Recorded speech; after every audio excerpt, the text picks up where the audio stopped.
धन्ना जाट की कहानी। भक्त धन्ना जी का जन्म मुंबई के पास धुआन गांव में एक जाट घराने में हुआ। इनके माता पिता कृषि और पशुपालन करके अपना जीवन यापन करते थे। वह बहुत निर्धन थे। जैसे ही धन्ना बड़ा हुआ उसे भी पशु चराने के काम में लगा दिया। वह प्रतिदिन जंगल में पशु चराने जाया करता था। गांव के बाहर ही कच्चे तालाब के किनारे एक ठाकुर द्वारा था, जिसमें बहुत सारी ठाकुरों की मूर्तियां रखी हुई थी। लोग प्रतिदिन वहां आकर माथा टेकते व भेंट अर्पण करते थे। धन्ना पंडित को ठाकुरों की पूजा करते, स्नान करवाते व घंटियां खड़खड़ाते रोज देखता था। अल्प बुद्धि होने के कारण वह समझ न पाता। एक दिन उसके मन में आया कि देखते हैं कि क्या है। उसने एक दिन पंडित से पूछ ही लिया, आप मूर्तियों के आगे बैठकर आप क्या करते हो? पंडित ने कहा, ठाकुर जी की सेवा करते हैं, जिनसे कि मनोकामनाएं पूर्ण होती है। धन्य ने कहा, यह ठाकुर मुझे भी दे दो। उससे छुटकारा पाने के लिए पंडित ने कपड़े में पत्थर लपेट कर दे दिया। घर जाकर धन्य ने पत्थर को ठाकुर समझकर स्नान कराया और भोग लगाने के लिए कहने लगा। उसने ठाकुर के आगे बहुत सारी मिन्नतें की। धन्य ने कसम खाई, यदि ठाकुर जी आप नहीं खाएंगे तो मैं भी भूखा ही रहूंगा। उसका यह प्रण देखकर प्रभु प्रकट हुए तथा रोटी व लस्सी खाई और पी। इस प्रकार धन्य ने अपने भोलेपन में पूजा करने और साफ मन से पत्थर में भी भगवान को पा लिया। जब धन्य का लगन लगी उस समय उसके माता पिता बूढ़े हो चुके थे और अकेला नवयुवक था।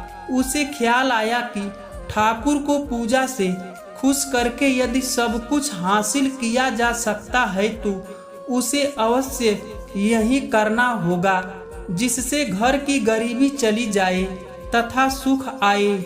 ऐसा सोचकर वह पंडित के पास गया। पंडित ने पहले ठाकुर देने से मना किया। वह ठाकुर की पूजा अकेले नहीं कर पाएगा। दूसरा, तुम अनपढ़ हो।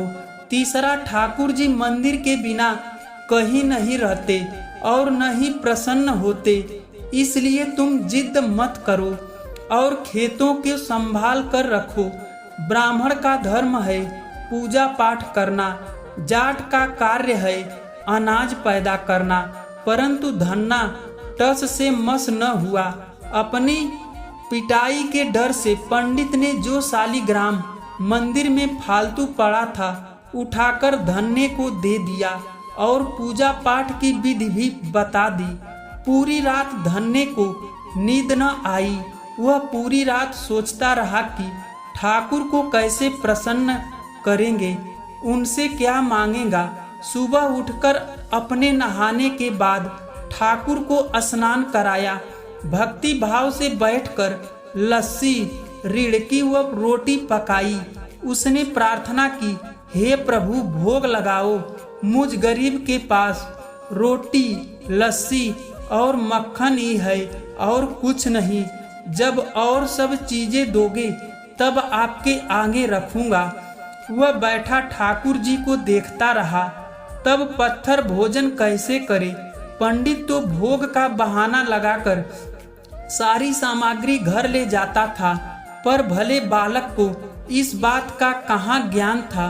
वह व्याकुल होकर कहने लगा कि क्या आप जाट का प्रसाद नहीं खाते? दादा तो इतनी देर नहीं लगाते थे। यदि आज आपने प्रसाद न खाया तो मैं मर जाऊंगा, लेकिन आपके बगैर नहीं खाऊंगा। प्रभु जानते थे कि यह मेरा निर्मल भक्त है, छल कपट नहीं जानता।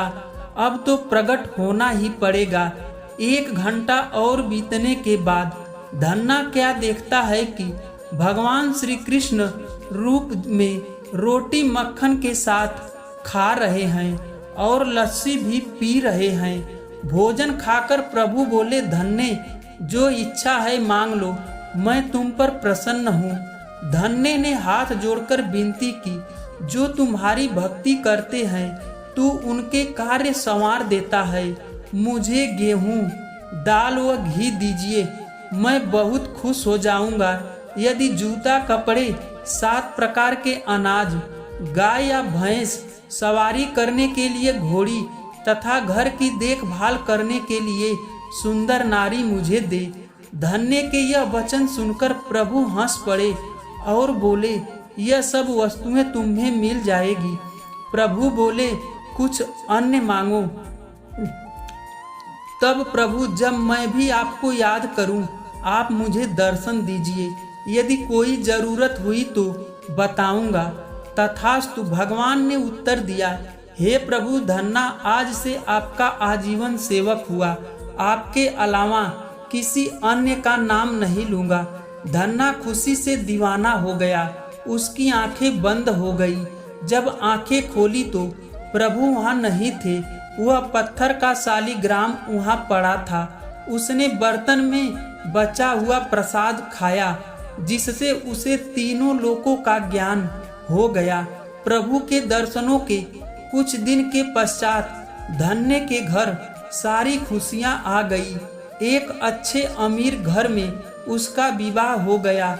उसकी बिना बोई भूमि पर भी फसल लहला रही थी।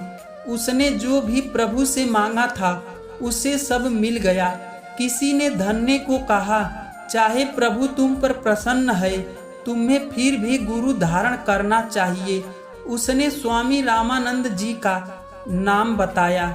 एक दिन अचानक ही रामानंद जी उधर से निकले।